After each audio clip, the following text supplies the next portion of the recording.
ছোট পোলা পান্ডা বসবে না। আগে হাটে বাজারে তেল কিনতে যেতেন কাঁচের বোতল নিয়ে, তার আগে ছিল মাইটিয়া পেসি কইতো ওরে, মাইটি মনে আছে পেসি, পেসি পাল্টি আছে না দুই একজন, আছে ভালোই আছে। এখন সব ভাষা পাল্টে গেছে, এখন শাপলাবাজি দিয়ে ভাত খায়। আগে আমরা নাইল রান্দা দিয়ে খাতাম, কথা কাটা গেল।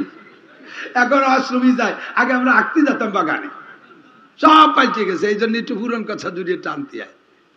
এই পেসি নিয়ে হাটে যাইতো, এখন এক ছেলেরে তার মা পেসি দিয়ে তেল কিনতে পাঠাইছে, ওর পেসি গেছে হারাইয়ে। এখন বাড়ি আইসে তেল তো আনতে পারিনি, মা তো রাগ করবে, এই জন্যই বাড়ি পায় বেড়ার পাশে দাঁড়াইয়ে আগেই করছে, মা আজকে তার সর্বনাশ হয়েছে হাটে, কোন জায়গাতে আল্লাহ আইছে আল্লাহ জানেন, প্রত্যেকটা মানুষের পেসি হারাই গেছে। মানে সবার যদি হারায় তাহলে ওরটা হারালিও দোষ নাই, এই জন্য ওরটা পিঠ বাঁচানোর জন্য সবাই দোষ দিয়েছে, সবাই পেসি হারাই গেছে। তোরটা কথা আমারটাই তো আগে হারাইছে, তারপরে সবাই তো হারাইছে। নিজের দাড়ি খাটো, এই জন্য খাটো দাড়ির পক্ষে দলিল তৈরি করতেছে, কয়েছে তবে অনেক লম্বা না রাখা ভালো। দলিল কি? বুখারী শরীফের হাদিসের দলিল যদি দিতে হয়, কুরআন শরীফের দলিল যদি দিতে হয়, তাহলে কুরআন শরীফে আল্লাহ বলেন মা তাকুর রাসূলু ফাকুযুহু ওয়া মা নাহাকুম আনহু ফান্তাহু। কুরআন শরীফের দলিল যদি দিতে হয় তাহলে বলবে কুল আতিউল্লাহ ওয়া আতিউর রাসূল ওয়া উলিল আমরি মিনকুম, তোমরা আল্লাহর হুকুমের অনুসরণ করো, নবী পাকের হুকুম এবং আমলের অনুকরণ করো, হক্কানি উলামায়ে কিরামের অনুকরণ করো, তাহলে যাইয়া দাড়ি হয়ে যাবে লম্বা। কারণ নবী তো খাটো দাড়ি রাখে নাই। বুখারী শরীফের হাদিসে দলিল দিলে হাদিসে আছে কসু শারবা ওয়াবুল্লাহা, মোসে ছোট করো দাড়িরে বড় করো, তাহলে সে জায়গাও বড় দাড়ি পাওয়া যায়। কাজেই কুরআন হাদিসের দলিল বাদ দিয়ে নিজের রেডিও সেন্টারের দলিল এনে পেশ করতেছে অনেক লম্বা না রাখা ভালো। এর কারণ হলো দাড়ি যদি বেশি লম্বা হয় তাহলে পেশাব করতে গেলে বসে সিটে দাড়িতে রাখতে পারে, এজন্য খাটো রাখলে ভালো হয়, পবিত্র পরিচ্ছন্নতার একটা সুবিধা। কি বলেন সবাইকে? ঠিক সর্বনাশ, ঠিক কর অভ্যাস তো। কি বলেন সবাই? কয় ঠিক। আমি কই তাহলে খাটো দাড়িটা ঠিক করায় দলিল ঠিক গেল। উনি নামে যাওয়ার পরে আমি স্টেজে উঠে খুতবার আগেই দিলাম এই ওয়াজ থাকতে থাকতে। আমি বললাম দাড়ি যদি লম্বা হয় আর তা নিয়ে পেশাব করতে বসলে যদি সিটে দাড়িতে লাগার ভয়ে দাড়ি কাটে খাটো করতে হয়, তাহলে পেশাব করতে বসলে দাড়ির চাইতে তো পরনের কাপড় বেশি কাছে। তাহলে প্রত্যেকবার বক্তা দাড়ি যেমন কাটে খাটো করছে, প্রত্যেকবার উনার ন্যাংটা হয়ে মুক্তি হবে। কথা বল না, এটা ঠিক না? পরেরটা জন্মের ঠিক না? বুঝে বুঝে ঠিক করতে হবে, ওই কথা কাছে ঠিক করতে। আল্লাহু আকবার। আমাদের সংবিধান মুসলিম জাতি নয়, শুধু গোটা মানব জাতির সংবিধান আল কোরআন। কথা বলেন ঠিক ঠিক না? এ জায়গা ঠিক কইতে কোনো দ্বিধা দ্বন্দ্ব নাই, নিরিবিলি জালিকাল কিতাব লা রাইবা ফি, এই কিতাবের মধ্যে সন্দেহ। এই কিতাবের সংবিধান যদি মুসলিম কান্ট্রিতে বাস্তবায়ন হয়, বাংলাদেশে হয়, তাহলে মুসলমানদের চাইতে মুসলমানরা সুখে থাকবে বেশি। কারণ মুসলমানরা হলো বাড়িওয়ালা। আমাদের বাংলাদেশে 4 জাতি থাকবে। জোরে বলেন কয় জাতি? যুবকরা একটু গলা ছেড়ে দিয়ে কবি কয় জাতি? আরো জোরে। যেহেতু সরকার বলছে ধর্মনিরপেক্ষ দেশ, প্রত্যেক ধর্মাওয়ালারা যার যার স্বাধীনভাবে ধর্ম পালন করতে পারে, দাওয়াতের কাম করতে পারে, যার যার ধর্মের করতে পারে। কাজেই এটা 4 ধর্মের দেশ। 1 নম্বরে মুসলমান, 2 নম্বরে হিন্দু, 3 নম্বরে বুদ্ধ, 4 নম্বরে খ্রিস্টান। বুদ্ধরা চট্টগ্রাম দিয়ে ওই পাহাড় পর্বতে সিলেট টিলেট দিয়ে থাকে। গারো, হাজং, কোচ, চাকমা, মুরং, লুসাই, টিপরা, বিভিন্ন জাতিতে আছে, সবই বুদ্ধ। এই বুদ্ধরা চট্টগ্রাম থাকে। উরা আদিবাসী দেশের অনেক আগের থেকে। আর হিন্দুরাও এদেশে আছে। আর এদেশের সংখ্যাগরিষ্ঠ মুসলমান। এই 3। আর 4 নম্বর জাতি হলো খ্রিস্টান। ওরা আসছে উড়িয়ে ফুড়িয়ে, এরপরে আইসে পয়সা করি দিয়ে দেশের মানুষের কিনে কেটে ভালোই একটা সংখ্যা বানায় ফেলাইছে। যাই হোক, তাদের সাথে সরকারের মিলতাল দিয়ে চলা লাগে। কালেকশন সেদিকে আছে, সরকারের দান পাট উঠতে জাতি হয়, এই জন্য তাকেও সাপোর্ট দেয়। বাকি এই 4 দল ছাড়া পঞ্চম কোন ধর্ম বাংলাদেশে গ্রহণযোগ্য? জোরে বলেন গ্রহণযোগ্য আছে? পঞ্চম আবার কারা?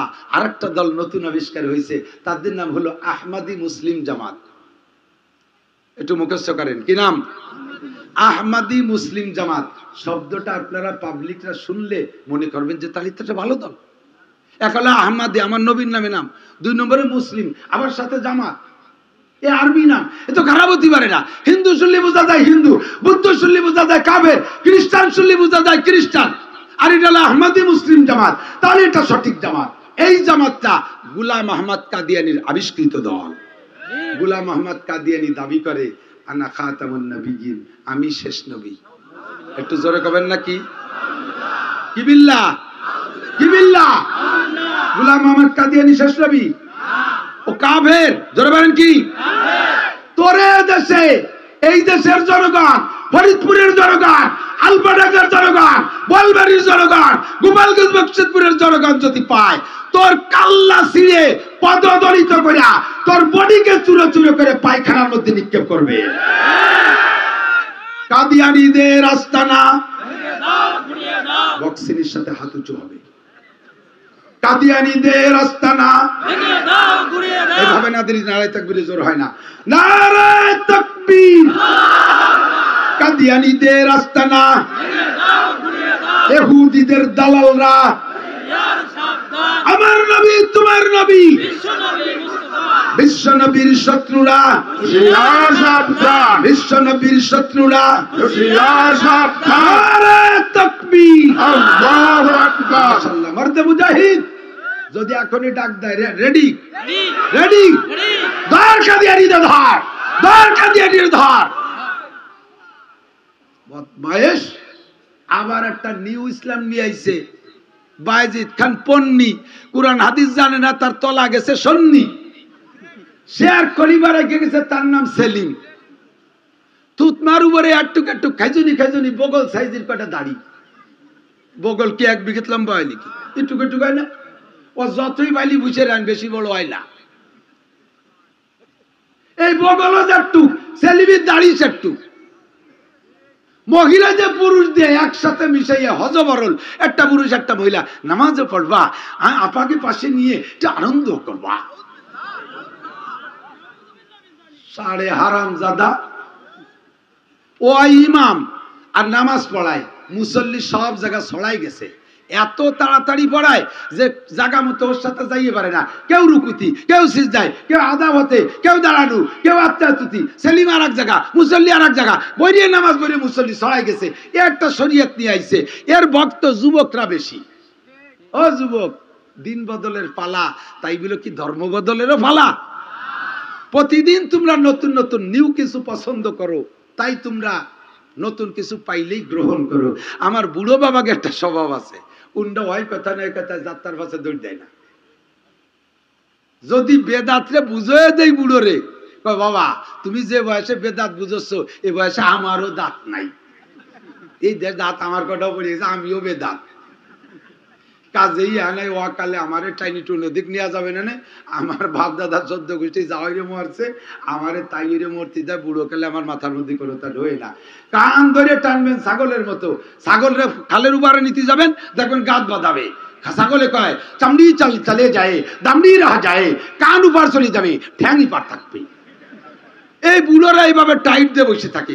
কিন্তু এই পাঙ্কু যুবক পোলা পান, এরা এরা যে যা শিখাই দেয়, নতুন কিছু পাইলে এরা নতুনের ভক্ত। আহা, ভাইরাল হওয়ার জন্য মসজিদে যাইয়া দেই যে ইমাম সাহেব জন পেছে ওলা দলিন, এতদিন নামাজ পড়ে না, এই সপ্তাহখানিক নামাজ পড়ে, মসজিদে যাইয়েই বইয়ের পর সারা বাজে আমিন। তার মানে বুঝাই দিলে এখন আমি শুরু করছি, তাও সবাই জানি নিও। ভাইরাল হতে গেছে। সেলিম পন্নী, সেলিম পন্ডির সাথে ভাইরাল হবি, আহলে হাদিস আলাদের দলে যে ভাইরাল হবি, কেন জায়গাতে ভাইরাল হবি? এদেশের উলামায়ে কিরাম, আমরা মক্কা যাই না, আমরা মদিনায় যাই না। আব্দুল গফফার সাহেব প্রত্যেক বছর হজ করে, উমরাও করে। সরমুল্লাহ পীর সাহেব প্রত্যেক বছর হজ করে, উমরাও করে। হাটাজারি পটিয়া, বাবুনগর জিনি, নাজিরাট মালিবাগ, লালবাগ, ফরিদাবাগ, যাত্রাবাড়ি, এরপরে সারা বাংলাদেশের সমস্ত উলামায়ে কিরাম বারবার আমরা হজে যাই, উমরায় যাই। সৌদি আরবের বড় বড় শায়েখদেরকে বাড়ি আনি। আজও পর্যন্ত আমরা সৌদি আরবেতে বুহির পর সানাডা আনলাম না, আর ওই আমিন জোরে আনলাম না, রফে আদাইন আনলাম না। তোরে পাঠাইছি কয়টা টাকা কামাইতি, একটু চাকরি বাকরি করিয়া ছাগল করে উঠ দুম্বা বেড়া গদা গাদা চড়াইয়া কয়টা টাকা এনে বুড়ো কালে দুয়ে মুছে খাবি। তুই তা না নিয়ে আনছিস এই আমিন জোরে টেটে নিয়েছিস বাড়ি, আর বুহির পর সানা বান্ধা নিয়ে তোরে কই তুই পাঠাইছি নাকি? তারাবির নামাজ 20 রিকাত, তাইতে আবার 12 রিকাত, তুই 8 রিকাত দিয়ে আইছে। এ কি আনতে গেছিস কেন? এদেশের উলামায়ে কিরাম যায় না, আমরা তো আনি নি ওগুলো। ওদেশে আলেমরা থাকে না। এই নিউ পার্টি আহলে হাদিস একটা দল, সেলিম পন্ডির এক দল, আবার এই কাদিয়ানি একটা দল আছে, টাকা দিয়ে পয়সা দিয়ে মানুষের ঈমান ধ্বংস করতেছে। কথা বলেন ঠিক না? আল্লাহ পাক রব্বুল আলামিন বলেন আমাদের সংবিধান হলো মুসলিম সংবিধান হলো আলিফ লাম মিম যালিকাল কিতাব। আমার সাথে বলেন আলিফ লাম মিম যালিকাল কিতাব। আমাদের সংবিধান যালিকাল কিতাব। আমাদের সংবিধান নাম কি? সেই কিতাব। সে কিতাবের কাজ কি? হুদাল্লিল মুত্তাকিন, মুত্তাকিনদের ইয়াকিন আরো বাড়ায় দেয়, মুত্তাকিন পরহেজগারদের তাকওয়া আরো বাড়ায় দেয়। আর হুদাল্লিন নাসে, সাধারণ সকল মানুষকে পথ দেখায় দেয়। হাজা সাবিলুল হিদায়া, আমার কোরআনে কয় হাজা সাবিলুল হিদায়া ওয়া হাজা সাবিলুল গাই। আমার কোরআনে চিনাই দেয় হাজা সাবিলুল জান্নাহ, হাজা সাবিলুল জাহিম। এইটা জান্নাতের রাস্তা, এইটা জাহান্নামের রাস্তা। ফামান শাআ ফালইউমিন ওয়া মান শাআ ফালইয়াকফুর। পথ আমি দেখাই দিছি, মনে চাইলে তুমি হিদায়াতের বাণী গ্রহণ করো, মনে চাইলে তুমি গুমরাহির পথ বেছে নাও। হাজা সাবিলুল জান্নাহ দেখাই দিয়েছে কোরআন, এইটা জান্নাতের রাস্তা।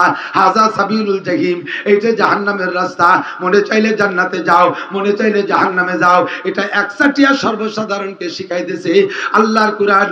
মুসলমানদের জন্য নয়, শুধু গোটা মানব জাতির জন্য রাহবার।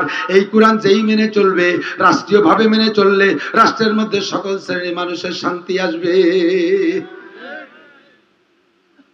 মাঝে মাঝে একটা উদাহরণ বলে থাকে এই কথার সাথে, একটু কইয়ে যাই। কষ্ট হচ্ছে? অবশ্যই কষ্ট হচ্ছে গরমে, মিথ্যে কথা কনটা। এখন শান্তি এসে গেছে, আল্লাহ মেঘ পাঠাই দিয়েছে, কোন আলহামদুলিল্লাহ। আল্লাহ সাহা দিয়ে দিয়েছে, কোন আলহামদুলিল্লাহ। আল্লাহ রহমান, আল্লাহ রহিম, সুবহানাল্লাহ বিহামদিহি। এদিক তাকান, আপনার ছোট শালি বিয়ে দিয়েছেন, আপনি নিজেই দেখে শুনে বিয়ে দিয়েছেন। ভাইরা ভাই বড় মহব্বতের, আপনারই কর্মজীবনের একজন কলিগ, তার সাথে বিয়ে দিয়েছেন। ভাগ্যক্রমে দুইজনের পোস্টিং হয়ে গেছে দুই জায়গা। বিবাহের পরে আর দেখা সাক্ষাৎ হয় না 7-8 বছর। এর মধ্যে তাকে একটা বাচ্চা হয়েছে, তাও 5-6 বছর হয়ে গেছে বয়স। অনেক ফোন করতে করতে এবার একটু বেড়াইতে আনছেন শালি ভাইরা ভাই, আর সে ভাইরা বেটাটাও আসছে সাথে, ছোট 5-6 বছর বয়স। বাড়ি আইছে, তাদের কত যত্ন আপনি করবেন। পয়সা আছে, তৌফিক আছে, 10-12 প্রকারের মাছ কিনছেন, 4-5 প্রকারের গোশ কিনছেন, এরপরে রসমালাই, রাজভোগ ইত্যাদি কিনে বাড়ি ভরি ফেলাই দিচ্ছেন। খুব যত্ন, আলিশান যত্ন। এই যত্নের ভিতর দিয়ে আপনারা বড়রাও যত্ন স্বপ্নের ফিকিরে আছেন।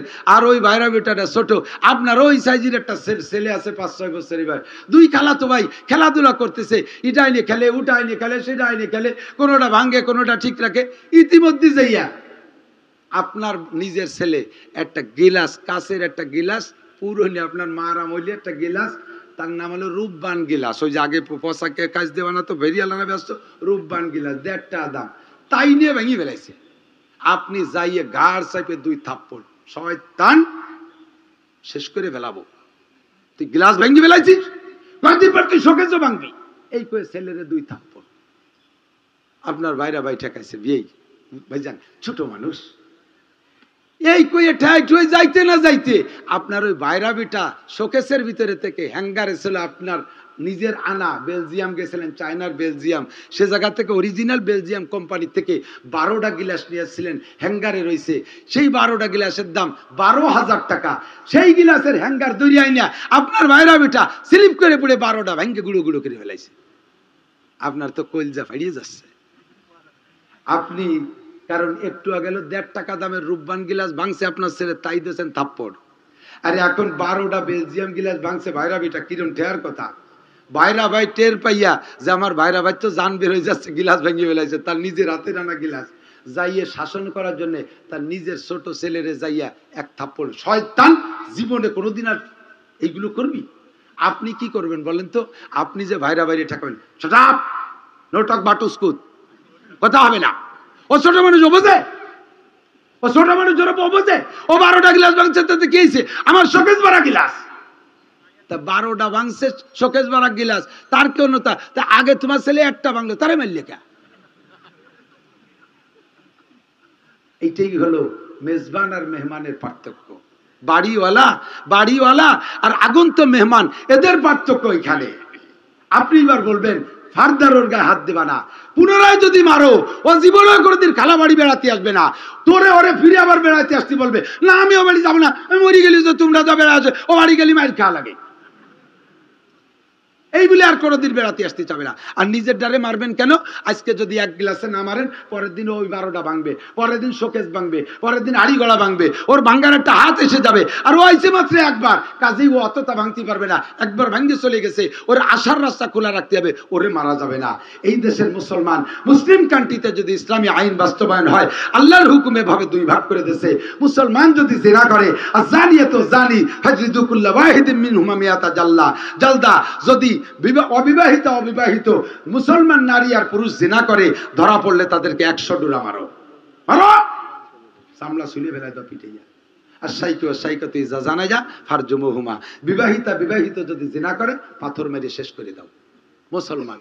কিন্তু এই অন্যায় যদি মুসলিম কান্ট্রিতে হিন্দুরা করে, বুদ্ধরা করে, খ্রিস্টানরা করে, তাদেরকে 100 ডোরা মারা হবে না, তাদেরকে পাথর মারা হবে না, তাদেরকে সামাজিকতা রক্ষার্থে, দেশের শৃঙ্খলা বজায় রাখতে জন্য একটা নরমাল বিচার তাদের করে দিতে হবে। তারা মেহমান, তাদেরকে এভাবে মারা যাবে না। আস-সারিকু ফাক্তাউ আইদিয়াহুমা জাযাআম বিমা কাসাবা নাকালাম মিনাল্লাহ।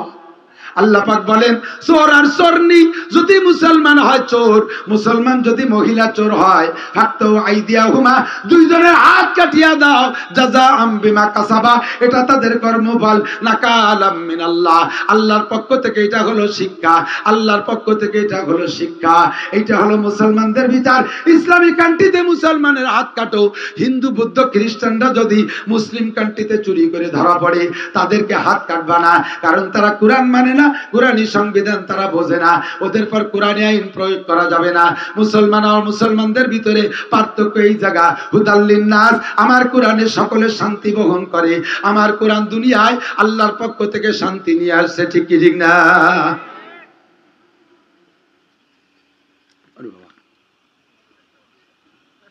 জালিকাল কিতাব লা রাইবা ফি হুদাল লিল মুত্তাকিন। কথা কি বোঝা যাচ্ছে? তাহলে কোরআনের ভিতরে যে শান্তি আছে, জগতে আর কোথাও সেই শান্তি নাই, ঠিক কি না? এই কোরআন দিয়ে আল্লাহ পাক বলেন, কুল, নবী বলে দাও উম্মতরে, বলে দাও। 332 বার আল্লাহ পাক এই কুল শব্দ ব্যবহার করছে কোরআন শরীফের ভিতরে।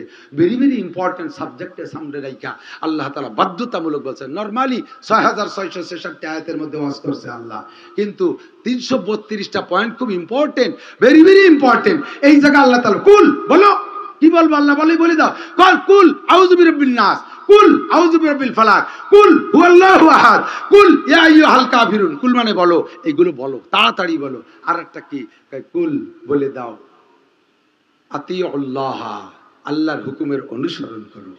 কার হুকুম? একটু গান, আল্লাহর হুকুমের অনুসরণ করো। ওয়াতিউর রাসূল, 2 নম্বরে রাসূলের হুকুম এবং কাজের অনুকরণ করো। রাসূলের সব কাজের অনুকরণ, ইল্লা কাসাতাল লির-রাসূল, যেই বিষয়গুলোর এদিক 5 মিনিটের মধ্যে শেষ করার সিগন্যাল এসে গেছে, এদিক যেই বিষয়গুলো রাসূলের জন্য খাস, ওইগুলোর অনুকরণ করা লাগবে না। যেগুলো রাসূল অনুকরণ করতে বলছেন, নিজে করছেন, হুকুম করছেন, সেইগুলোর অনুকরণ করো। যেমন কোরআন শরীফে আছে, ফানকিহু মা তাওবা লাকুম মিন নিসাই মাসনা ওয়া সুলাসা ওয়া রুবা।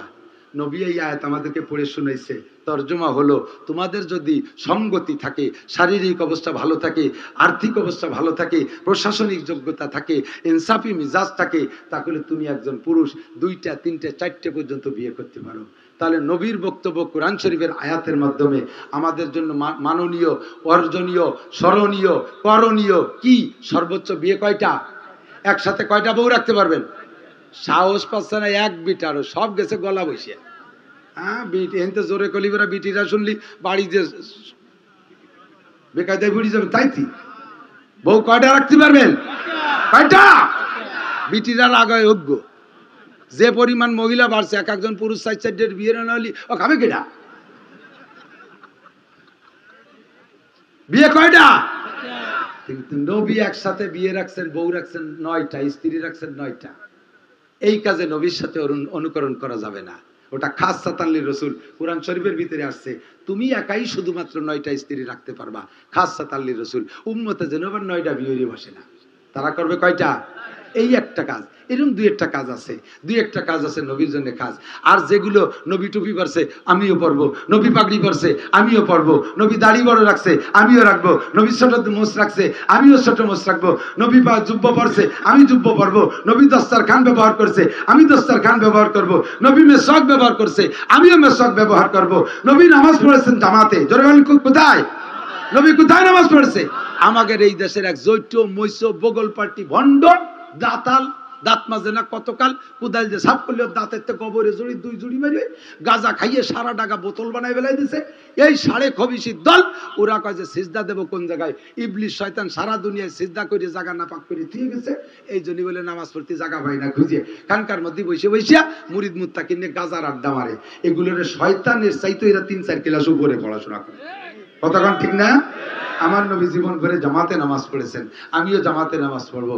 নবী পাক যেভাবে নামাজ পড়ছে আমি সেইভাবে নামাজ পড়বো। আল্লাহকে আতিউ আল্লাহ, আল্লাহর হুকুমের অনুসরণ করো, ও আতিউ রসুল, রসুলের হুকুম এবং কাজের অনুকরণ করো। আর একটা কাজ করো, 3 নম্বরে একটা অপশন আল্লাহ খোলা রেখেছে, আল্লাহরও তোমরা দেখবা না, কুরআন আর নতুন নাজিল হবে না, একবারই নাজিল হয়েছে, তার জমান তার মুহাম্মদুর রাসূলুল্লাহ, উনিও চলে যাচ্ছেন, যার অনুকরণের কথা বলা হয়েছে সেও থাকবে না। তা পরবর্তী উম্মত কি দেখে কি করে কি বসবে, আল্লাহ পাক সেই অপশন খোলা রেখেছে, ও আতিউ ওয়া উলিল আমরি মিনকুম, তোমাদের সমকালীন বিশেষজ্ঞ হাক্কানি উলামায়ে কেরাম, তোমাদের সমকালীন বিশেষজ্ঞ হাক্কানি উলামায়ে কেরাম ওই কুরআনের হাদিস থেকে ঘাইটা ঘুইটা যে মাসালাগুলো তোমাদের কাছে দেবে, ওই কথাগুলো তোমরা শুনবা, ওই কথাগুলো তোমরা মানবা, তাদের অনুসরণ করলে আল্লাহ রসুলের অনুসরণ হবে, আল্লাহ রসুলের অনুসরণ হলে অনুকরণ হলে আল্লাহর অনুসরণ হবে। আল্লাহ রসুল বলেন মান আতাআনি ফাকাদ আতা আল্লাহ ওয়া মান আসানি ফাকাদ আসাল্লাহ, যে আমার অনুকরণ করবে সে যেন আল্লাহর অনুসরণ করলো, আর যে আমার নাফরমানি করবে সে আল্লাহর নাফরমানি করলো। কথা বলেন ঠিক ঠিক না? এবার আমরা রসুলের অনুকরণ পাবো কোথায়? হুজুরে পাক সাল্লাল্লাহু আলাইহি ওয়াসাল্লাম বলেন, হুজুর বলেন ইন্নাল উলামা ওয়ারাসাতুল আম্বিয়া, উলামায়ে কিরাম অ্যাসিস্ট্যান্ট নবী, আলেমরা অ্যাসিস্ট্যান্ট নবী। হুজুর বলেন না 3 সিল্লে দিয়ে আলাই অ্যাসিস্ট্যান্ট নবী, সাল লাগানি আলাই অ্যাসিস্ট্যান্ট নবী, জীবন ভরে পীরের কাছে মুরিদ হইয়া মূর্খ মানুষ ঘুরে বেড়াইছে সেটা অ্যাসিস্ট্যান্ট নবী। আল্লাহ তা বলেন নাই। সময় শেষ, বিদায় বলতে পারলাম না। একটা বিষয় আপনারা বুঝাইতে পারলে আপনি বুঝতেন যে কোরআন হাদিসের ইলম, সাহেবে ইলম মাদ্রাসায় পড়া উস্তাদের কাছে পড়া যোগ্য বিজ্ঞ আলেম না হইলে তার দ্বারা কোরআন হাদিসের মাসাইল বলা সম্ভব না, তার দ্বারা মাসালা ইস্তেমবাদ করা সম্ভব না। একা একা ডাক্তার, ইঞ্জিনিয়ার, বিজ্ঞানী, প্রফেসর, মাস্টার, এই ইডা সিডা বস্তাখানিক সার্টিফিকেট নিয়ে একা একা কোরআন হাদিস দেখে জীবনও বুঝবেন না। শুধুমাত্র আমি একটা ওযুর আয়াতের ব্যাখ্যা দিতে পারলে আপনার চোখ খুলে যাইতো।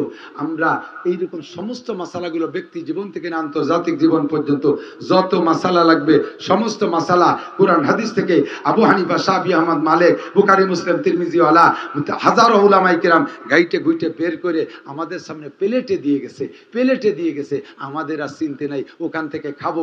আহলে হাদিসেরা বাইরে আবার কয় না ও অলি হবে না, যার যারটা সেই বুঝে ভর্তি হবে। আয় খালি আমার কাছে, তোর কাছে আমি একটা আয়াত থেকে মাসালা জিজ্ঞেস করবো, কইতে পারলে আমি তোর ভক্ত হয়ে যাব। একটা আয়াত থেকে মাসালা জিজ্ঞেস করবো, ওর থেকে মাসালা বের করে দিতে পারলে আমি তোর মুরিদ হয়ে যাব। আজ 30 বছর হাদিস পড়াই, এখনো পর্যন্ত সাহস করে কথা বলতে পারি না। আর জিন্দেগিতে মাদ্রাসায় পড়ে নেই, আরবি ভর্তি পারে নেই, 6 পাতার বুখারী শরীফ বগলে নিয়ে ঘুরি বেড়াকে, আমার কাছেও বুখারী আছে, উনার কাছেও বুখারী আছে। আল্লাহ তাআলা সকলকে সহি বুঝ দান করে। জোরে বলেন আমিন, আরো জোরে বলেন আমিন। জোহরের আজান হবে, জামাতের সাথে নামাজ পড়বো, নামাজ ছাড়া চলে যাবেন। আজকে এখান থেকে বসছেন, বয়ান শুনছেন, নামাজ ফরজ, অসুন্নাহ নফল, চলে গেলে আল্লাহ তাআলা কোনো না কোনো বিপদে ফেলাই দিতে পারে। আজকে কমপক্ষে এই জায়গা জোহরে জামাতে নামাজ পড়বো। রাজি আছেন না ইনশাআল্লাহ? রাজি আছেন না ইনশাআল্লাহ? নামাজ না পড়ে চলে যাবেন কিরা কিরা, একটু হাত দেখান তো, আছে নাকি? না, তাহলে সবাই জামাতে নামাজ পড়ে। ওযু না থাকলে ওযু করে আসেন, ওযু থাকলে ওযু লাইন দিয়ে বসে যান। আল্লাহ তাআলা তৌফিক দান করুন। সুবহান।